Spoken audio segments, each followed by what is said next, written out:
Kid Smooth, simply amazing. What's up, everybody? It's Kid Smooth, back with another video. And before I kick this video off, allow me to say this: Watch Dogs is boring, overrated, and overhyped. And I wish I didn't buy this game digitally so I can trade it in.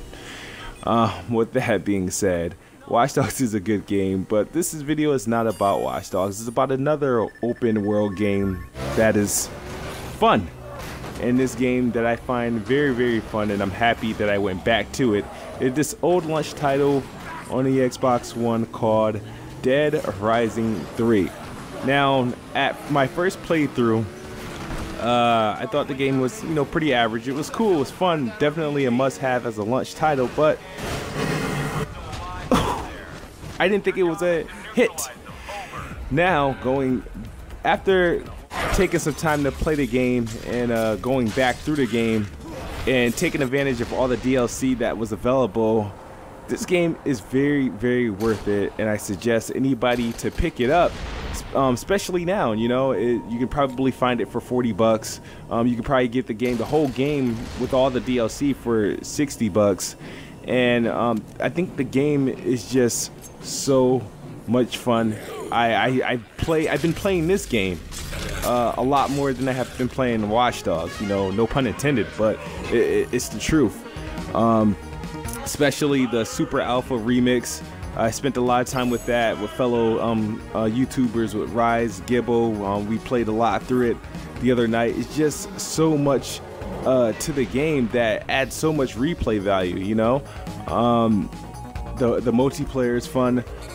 This mode, the Alpha remix mode, brings you back to the old Street Fighter days. It fuses all Capcom games into one with the things that they make you do with the retro graphics and the funny objectives that you need to do. Dead Rising to me is probably an underrated game. It's very fun. Like I said, when I played through the first time at launch and back in November and December, I beat it. I was happy with the game, but I was like, whatever. I didn't expect to pick it back up, and then after E3 when they announced this, and then I kind of got to take a look at some of the other DLC and download that, and I was like, wow, this is something else that I want to keep playing. It looks like they updated the game, fixed the frame rate issues from it had at launch, and it just plays a lot smoother, plays a lot better, and I find this game to be a more entertaining game.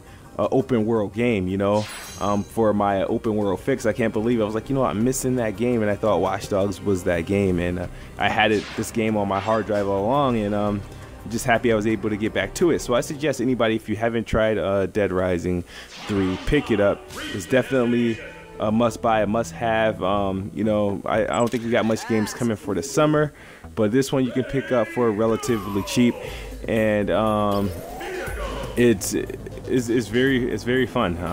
I've been enjoying this game for the past week. Happy I picked it back up. And if you do have the game already, I suggest you get the DLC. The DLC is worth. This is probably one of the games where the DLC to me was well worth it. It adds hours of gameplay back into it. They have the Untold Story series. They have 4 story modes that you can play that adds extra content to the game, different fighting styles, different weapons that you can choose from, and I'm having a great time with it. So I don't want to call this a review. I mean, people reviewed this game a long time ago, but this is pretty much my second look. Dead Rising 7 months later, and I think it's a better game now than it was at launch, and I think more journalists should go and relook at the games they reviewed, because I think this game got favorably, generally good reviews. I know IGN, I believe, gave it like an 8.2. If IGN were to go back to this game after giving it 8.2, this game could probably easily get like a 9.5, if basing on what their benchmarks were. So check this game out, guys. Live Squad. Kid Smooth, simply amazing.